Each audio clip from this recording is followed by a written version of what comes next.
It's Friday, January 22nd at about 7:20 in the morning, and the sun is just coming up, and I'm out sweeping under these shrubs where I feed the birds on the ground, things like sparrows and juncos and mourning doves. I like to keep the snow out from under here so the seeds don't sink down into the snow, obviously. And I'm using a long-handled broom. I was using just the broom, but it wasn't getting enough snow out easily, so I added this board to it, and that helps.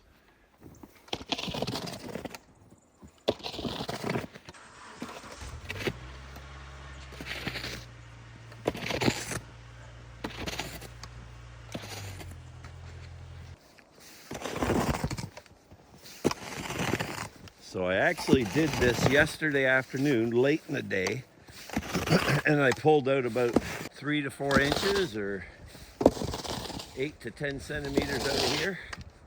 And this morning I've got another 2 to 3 inches, depending where you look.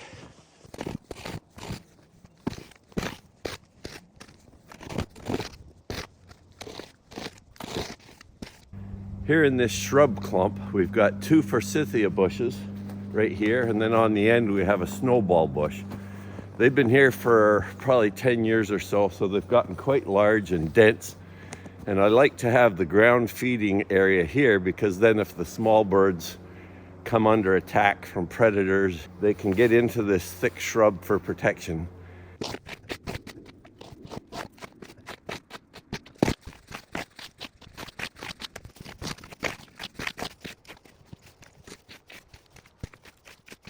So the seed mix I put under these shrubs consists of black oil sunflower seeds mixed with what I get around here that is called a wild bird mix from the local agricultural supply store. And it's basically a mix of, again, black oil sunflower seeds, but millets and corn and wheat and various other small seeds. So I just sprinkle that around, and the ground feeding birds like it. Chickadees and blue jays also come to it. I also sprinkle cracked corn under here as well for the mourning doves and other birds that like that, blue jays as well. There's some cracked corn I put down first usually. And then I go over that with the mixed seed. Just spread it all around these shrubs.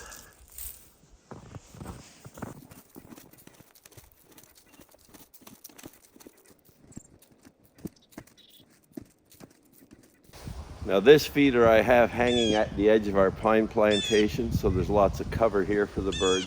And they also sweep out this area because sometimes you'll get birds wanting to feed on the ground over here under this feeder as well. We also have a fairly big flock of wild turkeys right now that are coming to both these feeders. So I like to clean out a certain amount of ground area, especially when we get heavy snow like this, because otherwise they don't really have anything to eat very much. A lot of the seed plants are covered up in snow, so it's quite deep for them to get down to the seeds that are there. So I like to give the birds around the house a little added benefit of being able to feed here on the ground. This feeder's got quite a bit of snow in it from last night, so I'm just going to shake that out first.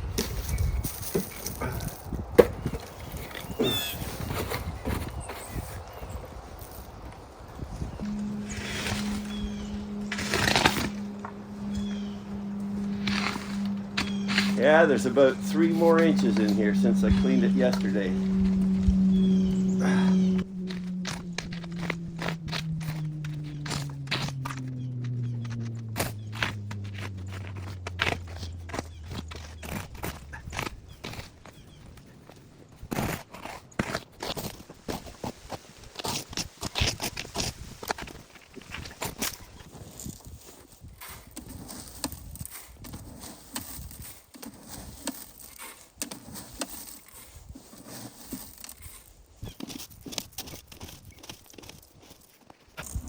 This is just another feeder I fill up in front of the house. So there's some of the tree sparrows and juncos coming in for the feed at the shrub area. They come very quickly after I clean it out and put the seeds down. Okay, that takes care of the bird feeders. Now I'm going to head into the barn, let the horses out, and check the mother cat out there.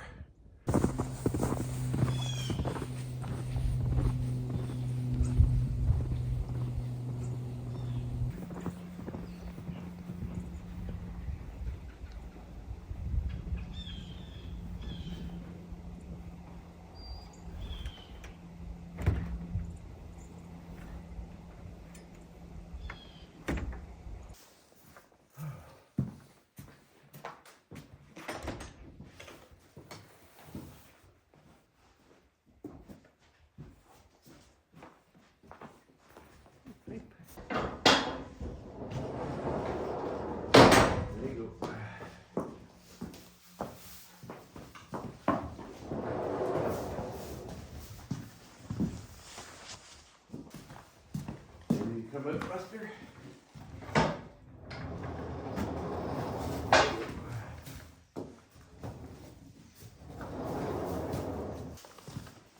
Piper, how are you doing?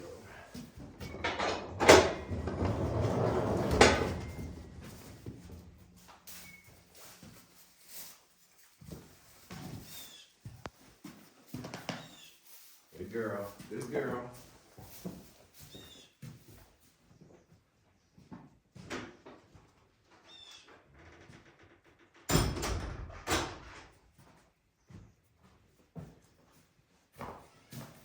Okay, time to give the cat some more food. She's not really eating very much.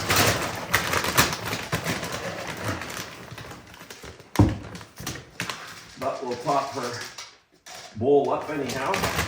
There she is. It's Kitty. A bit more. We also bring her some canned food or even tuna occasionally, things like that, just to give her a bit of variety. Her water bowl didn't freeze too much last night. Inside the barn here with the horse's body warmth, it will stay warmer than outside the barn, several degrees warmer. So even though it got down to -5 last night, this water only has a thin skim of ice on it in here.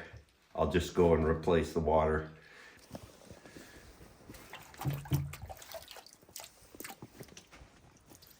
Okay, Kitty, here's your new water. Here's some new water. I'm sure she wants her morning petting. She loves that. Here we go. Oh, aren't you a nice kitty? Hard to believe this cat was feral less than a year ago, out here living on her own, basically. We were putting out some dry food for her up in the tractor shed because she seemed to be hanging around there quite a bit. And then of course in the spring she had kittens out here. And that's why we have 3 cats in the house now. Probably a silly thing on our behalf to have 3 cats in the house in addition to our 2 dogs. At that point we were sort of feeling like they enjoy being together as a family, partial family unit at least. So we ended up keeping them. And we also have this cat out here that we're at least feeding. I feel bad for her out here on these very cold nights, but she gets up into the hay and nestles down, and I think with the horse's body warmth, she does okay. Sometimes I think about bringing her into the house, and I'm not sure she'd like it in there, actually. She has grown up to be semi-wild at least, and she likes free roaming and that kind of thing, especially in the spring and nice weather. She's often out here just roaming around. I'm hoping that with feeding her steadily that she won't be inclined to kill as many things out here. That's one reason I've never really wanted cats personally, is I don't really like having them roaming around and killing wildlife. That's the reason I built the catio too last summer. If you haven't seen that video or those videos, I got 2 videos on building the catio, which is basically an outdoor pen enclosure for cats. I wanted to give our house cats a place to be outside in the nicer weather. Now, we've had them out in the winter too, to some degree, when it warms up and the catio isn't full of snow, but right now it's fairly full of snow and it's been very cold lately, so we don't really put them out there. What I've come to start doing is putting them out in our garage, making sure the doors are closed. And they like to go out there. It's cool air and they can search around in the garage and get into all the nooks and crannies out there, and they enjoy that. So they're frequently asking to go out into the garage.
It's you.